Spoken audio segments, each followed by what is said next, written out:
Today we're going to be reviewing the Webasto Go. It's a dual voltage portable electric vehicle charger. I have one here inside this nice carrying case. It comes with a carrying case because after all, it is portable.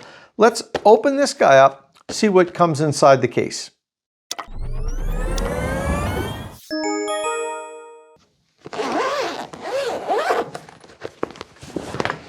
Okay.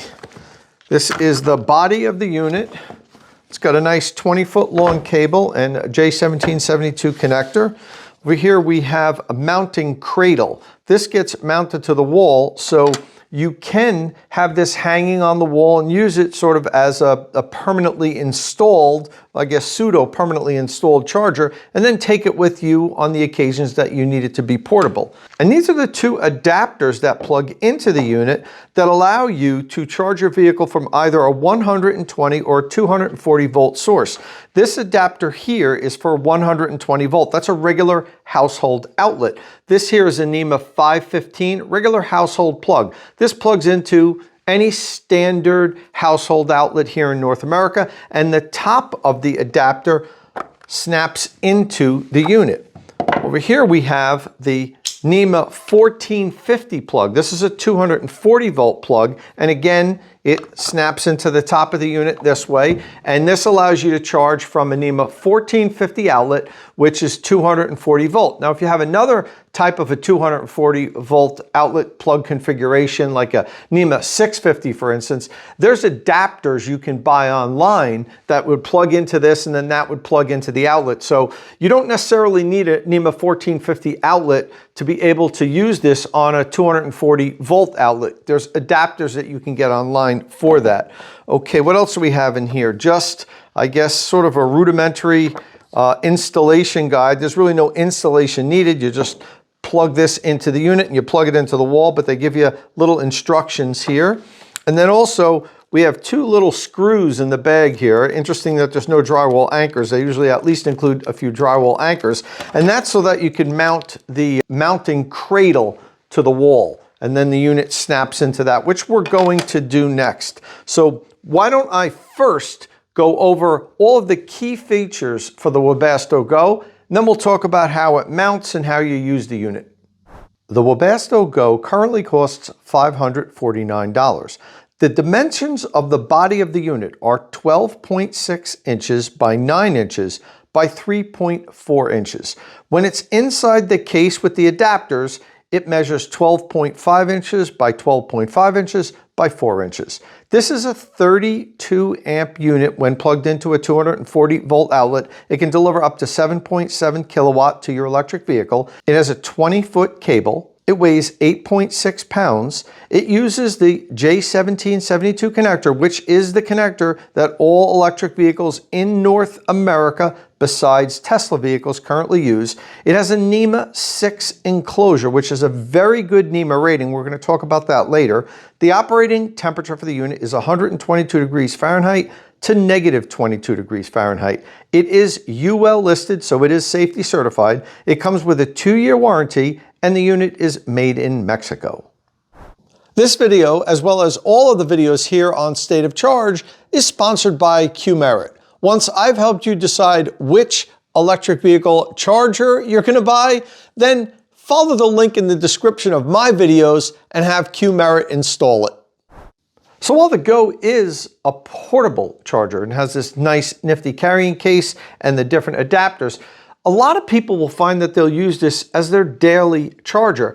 And if you do so, you don't necessarily want to have the unit just dangling from an outlet. It's not bad if you do that on the go every now and then. But if you want to use this for daily charging, you do want to mount it to the wall. And some of these portable chargers come with a cradle or some sort of mounting system. Some don't, and I don't recommend those units to be used for daily charging unless you rig something up yourself and have it mounted, because you don't really want these units to be hanging by the outlet. It puts a strain on the connection. It can separate it. It could get arcing. But luckily, the Go comes with a nice mounting bracket. It has 2 holes here, so you mount this on the wall with 2 screws. You want to find a stud in your wall so that it's nice and strong, or use some sort of drywall anchors. As I mentioned earlier, this just comes with 2 screws. You usually come with some sort of drywall anchor system. This doesn't, but I mean, that's pennies. So just make sure if you're just going into drywall, use some kind of drywall anchor. So you mount this on the wall like this, and then the unit just snaps into it.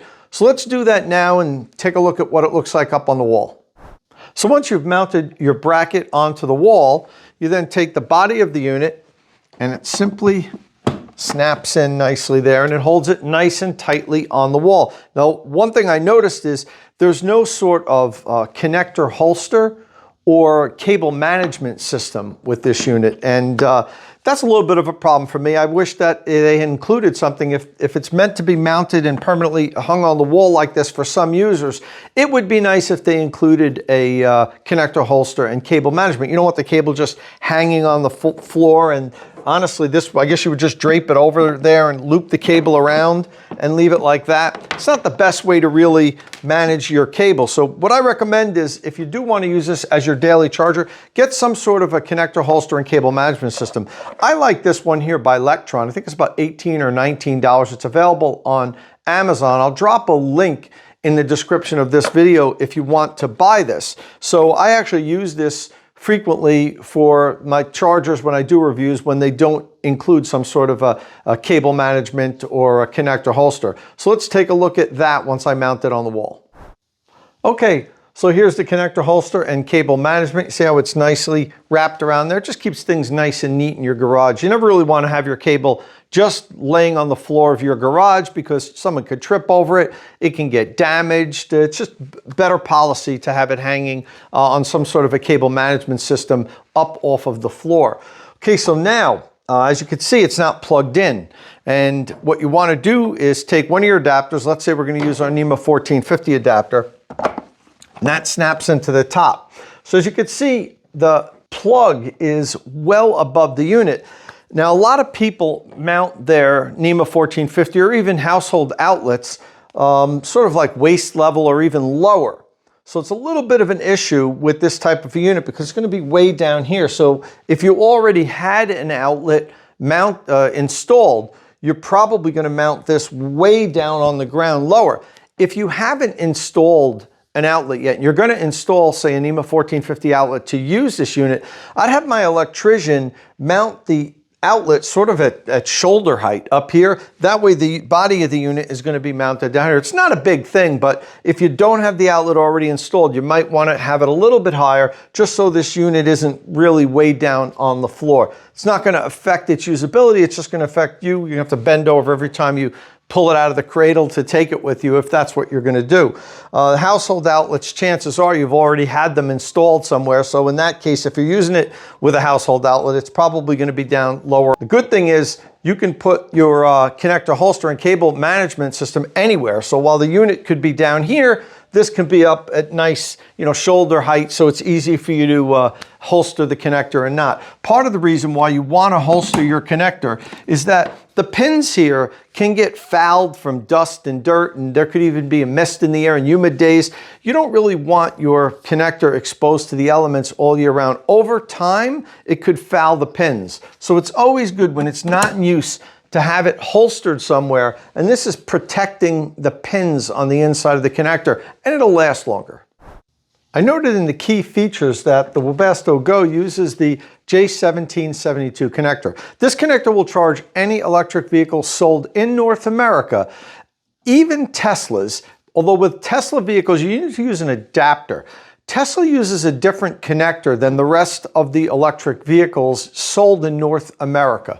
It's their Tesla connector, looks like this right here. And in order to be able to charge Tesla vehicles with the Go, you need to use an adapter. Tesla includes this adapter with every electric vehicle that they sell. So Tesla owners will be able to use the Go. They won't even have to buy any type of adapter. This comes with the vehicle.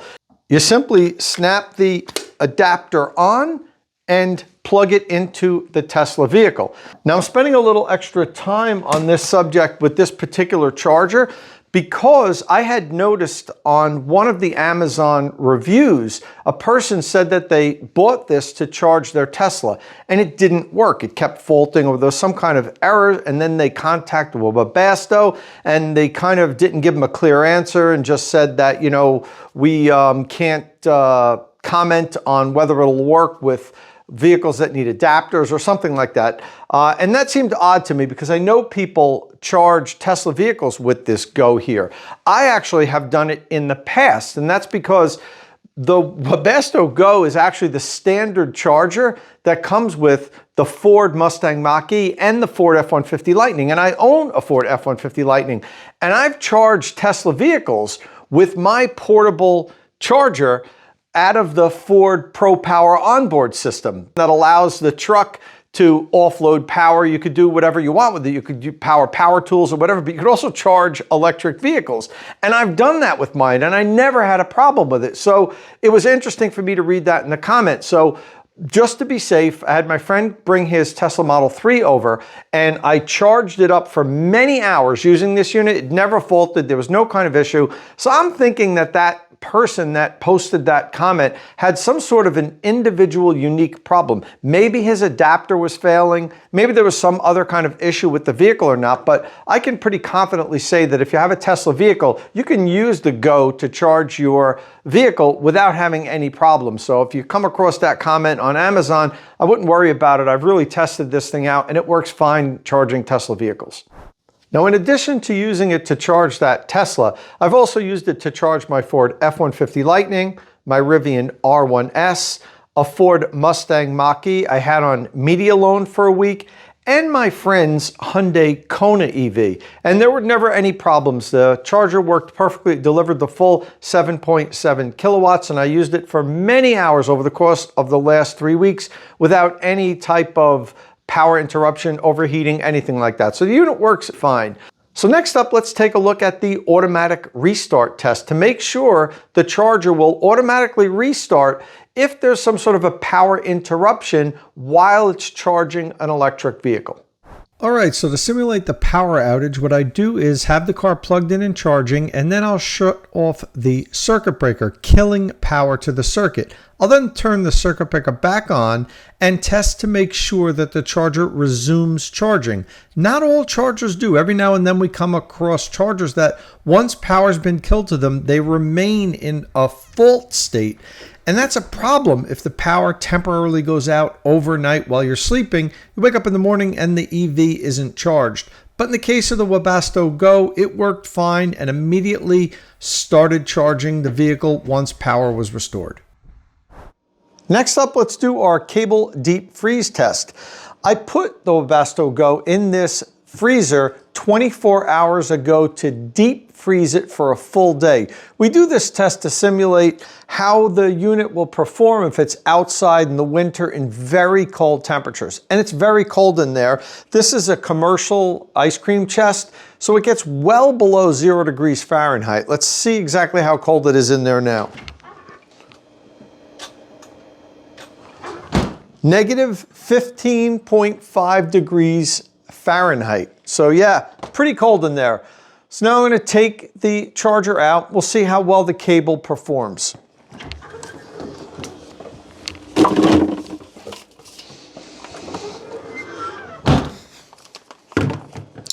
So as you can see, I wrapped the cable up into these small loops. So now I'm going to see how well it opens up and is bendable. Let's come over here. Wow, this is cold. I forgot to put my gloves on. Snap this onto the cradle. Okay, so as you can see, it's coiled up. That's natural. But now let's see how well it bends. It's not a very bendable cable when it's frozen. However, it's so thin. And we're going to measure that next. This is one of the thinnest cables we've ever tested, particularly for a 32 amp unit, that you can just overpower it. So it's actually pretty good. Even though it's not very rubberized and bendable, it's just easy to force it to go in the direction you want it to go in. So let's see how we can hang this on the wall. Oh, it's popping out of the cradle because it's so thick.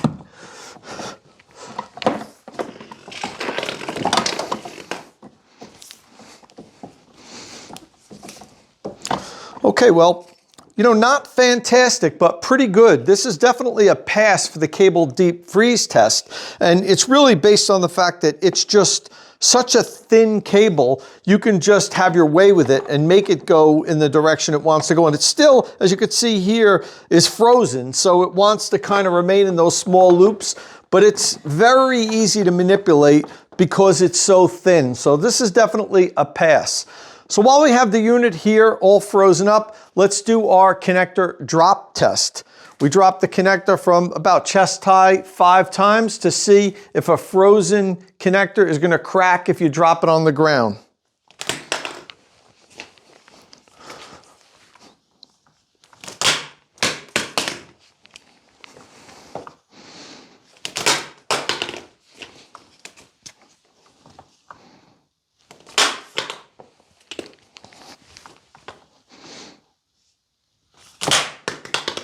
All right, 5 drops. Fine. No damage here. Now, since this is a portable charger, you'd be taking this in and out and using it outside. You could probably make a case for having to do a drop test for the unit itself. So we're going to start doing that on all of the portable chargers that we review, not the ones that are permanently mounted on the wall, but the portable ones. So I'm going to drop this one 5 times now also.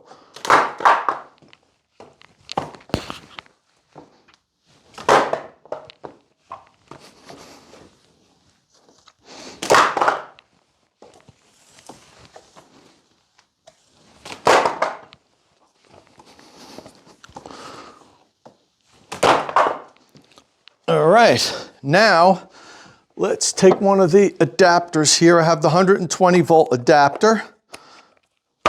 Put it on, plug it in, and let's see. So, did light up blue, so that's a good indication that it's not damaged, but I am going to plug it into an EV now and make sure that it charges just fine. One of the things I will point out, let me unplug this now, with the unit is the plastic casing is protected by a rubberized casing around the corners, which I like. When you're tapping it down here, you're hitting this rubberized edge, not the plastic body of the unit, which could break because this is, I mean, this is freezing cold, dropping on concrete ground. So, you know, this unit is made very well. This is a really robust unit, and it's made to sustain drops like I just did. So that's definitely a plus, and it's going to earn extra points in the robust construction of this charger. So I mentioned how thin the cable was when we did the cable deep freeze test.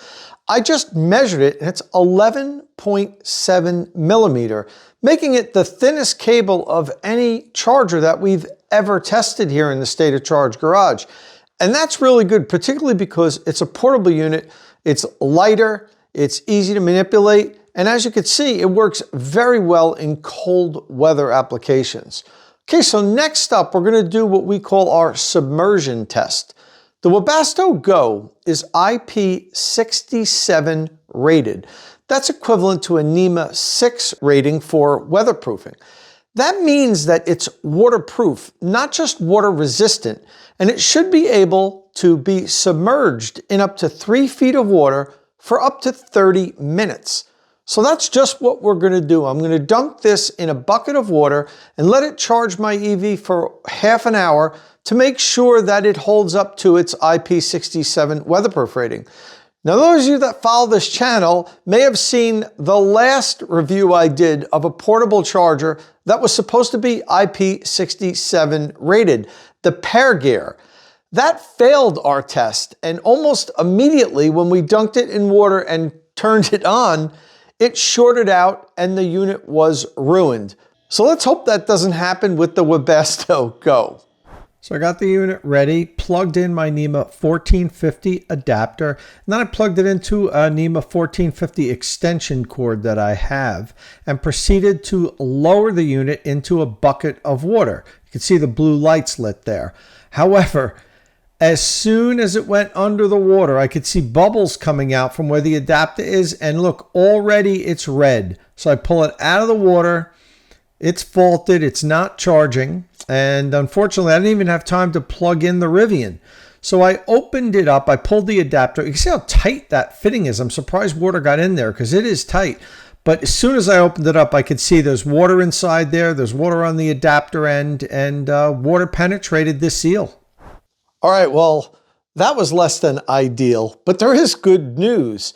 I let the unit dry out and plugged it in, and it works fine now. I even used it to charge the R1S for a little bit. So while water did get into the plug, it got in just enough to shut the unit off to trip a fault, but it didn't intrude into the body of the unit like it did when I reviewed the Pair Gear, and that unit was completely fried. So while this failed the test, it didn't ruin the unit. It's still disappointing to see that because with IP67 rating, this unit should be waterproof. You should be able to dunk it in water up to 3 feet for 30 minutes. And for those that may say that, hey, Tom, you're being a little hard on these companies by literally dumping these things in buckets of water, I would answer that by saying, no, I'm not being hard on these companies. If it's rated to be able to withstand that, it should be able to withstand that.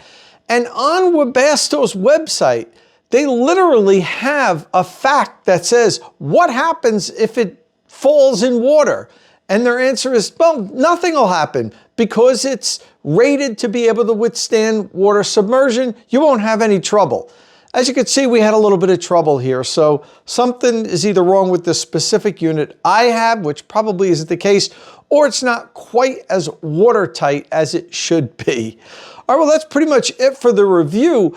You know, other than that failure, I really like this Webasto Go, and it's definitely a recommended unit for me as far as portable chargers go. We test a lot of different chargers here. Most of the portable chargers we come across these are very low quality, budget units that you can buy on Amazon. A lot of people go to Amazon, click on portable EV charger, and then filter out by lowest price. Please don't do things that way because you're guaranteed to buy garbage. This is actually a really well-made unit. There's a reason why Ford gives it to their customers as standard equipment with the Mustang Mach-E and the Lightning. And Ford's not the only company that uses Webasto charging equipment. There's actually quite a few OEMs that include it as standard equipment with their EVs. Now, this was an unfortunate failure with the submersion test, but I think that's not going to happen to too many people. You could see it laying in a puddle of water or being out in driving rain, but not often is this going to end up really being completely submerged in water. Still, I don't want to make excuses for them. It was a failure, and they're going to lose a point in the ChargerRater because of that. Speaking of which, it's time for our ratings. So first, we're going to go to the ChargerRater. And one thing I want to point out is I've constructed a new ChargerRater for the portable chargers.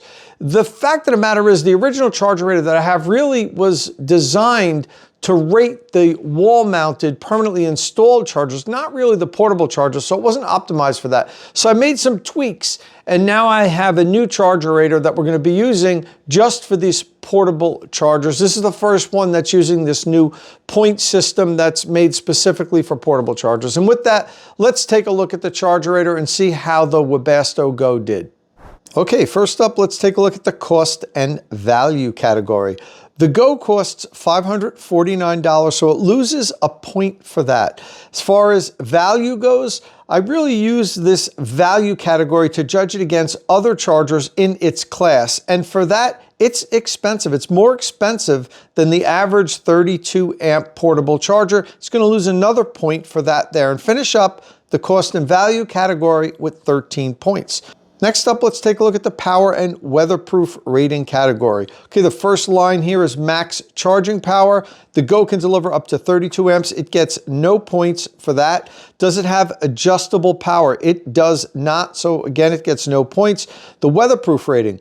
Okay, now it is NEMA 6 rated, which is the highest rating that we get here on any of the chargers. So it's going to get 3 points for that. I can't take away the fact that it's rated for that. Even though it failed one of our tests, it's going to lose points later, but it is NEMA 6 rated and it is going to get 3 points for that. Is it Energy Star certified? No, it's not.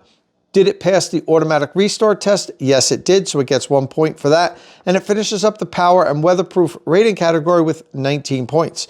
For construction and durability, cable length, it's a 20-foot long cable, which is long for these portable units. It's going to get 2 points for that. Okay, for the cable pliability category, it's going to get 1 point because, as you can see, it was pretty good. It was nice and pliable, easily bendable, so it gets a point there. Robust construction, okay.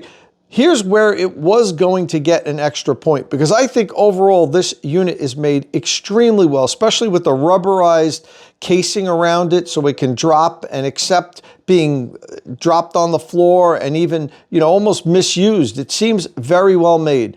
Problem is, it did fail the submersion test, so it's going to lose a point there. And it's going to end up with no points in the robust construction category. Does it have a connector cover? It does not, so it's going to lose a point.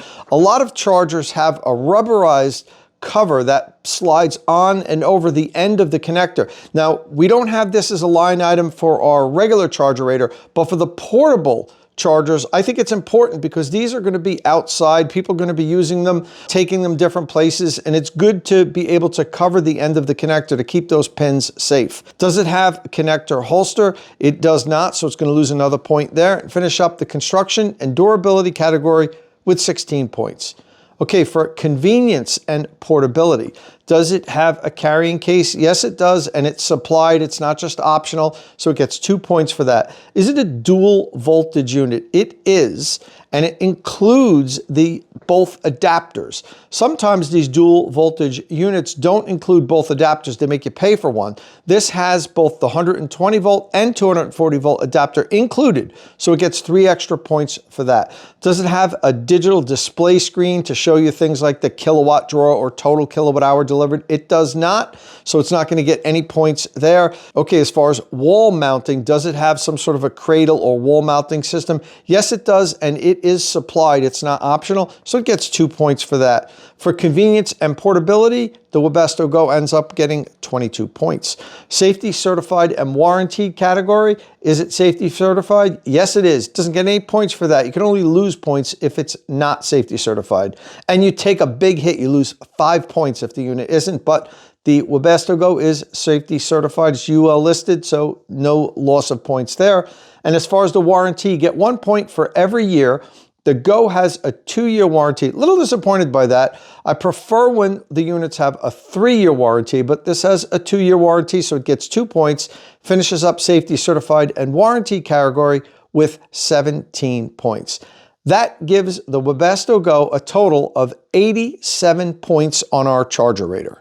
And those 87 points translate to a 4.35 out of 5-star rating. I then add my own personal score and average the two for the final rating. I'm going to give the Go 4.45 stars out of 5. Quite honestly, I would have given it 4.65 or 4.7 stars out of 5 if it didn't have that failure when it came to the submersion test, because I really like this unit as far as a portable unit. I use it all the time with my Lightning. I think it's a great portable unit, one of my top rated units, but unfortunately, you can't dunk it in a bucket of water like you're supposed to be able to. And that's going to give the Webasto Go a final rating of 4.4 stars out of 5. Very respectable unit for a very good portable charger. And finally, let's take a look at my hits and misses to see what I liked about the unit and what I think Webasto could be improving upon.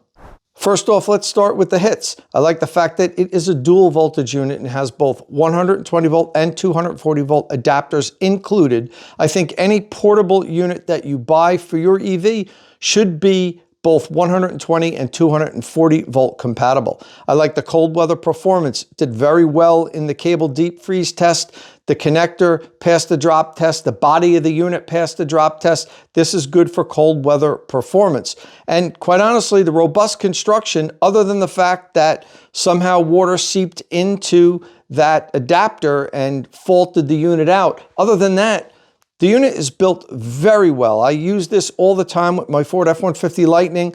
I've kind of abused it a little bit, and it held up to anything that I need it to do. And quite honestly, I think the Go is a very well-made unit. Now, as far as misses go, The price for $549, it is priced higher than some of the comparable units. Now, when I say comparable, I mean what they are capable of doing, not necessarily of how well they're built and all of their features. $549 is a little on the pricey side. I'd feel a lot better if this unit was like $475 or $499. In any event, sometimes you get what you pay for, and I don't advocate my followers follow the race to the bottom and just buy the cheapest charger out there. That's really a recipe for disaster. Another miss was it failed the submersion test. You know, we talked about this already. That's a pretty big miss there. I don't know how this is IP67 NEMA 6 rated if it can't, withstand being submerged. You saw how quickly it faulted out. It was in there for a couple of seconds and it faulted on us. I also don't like the fact that it only has a 2-year warranty. My baseline for all charging equipment is really 3-year warranty. I think that should be what all of these units offer. And quite honestly, if you get less than 3 years, it doesn't really show that the company has confidence that it's a well-built unit and it's going to last you a long time. Well, that's it for our Webasto Go review. I hope the information I provided in this review helped you decide if you want to buy one or not. If you do want to buy one, you can follow the link in the description of this video and order it directly from Amazon. Listen, if this is your first time here at State of Charge, please smash that subscribe button so you don't miss any upcoming electric vehicle news and reviews. And as always, thanks for watching.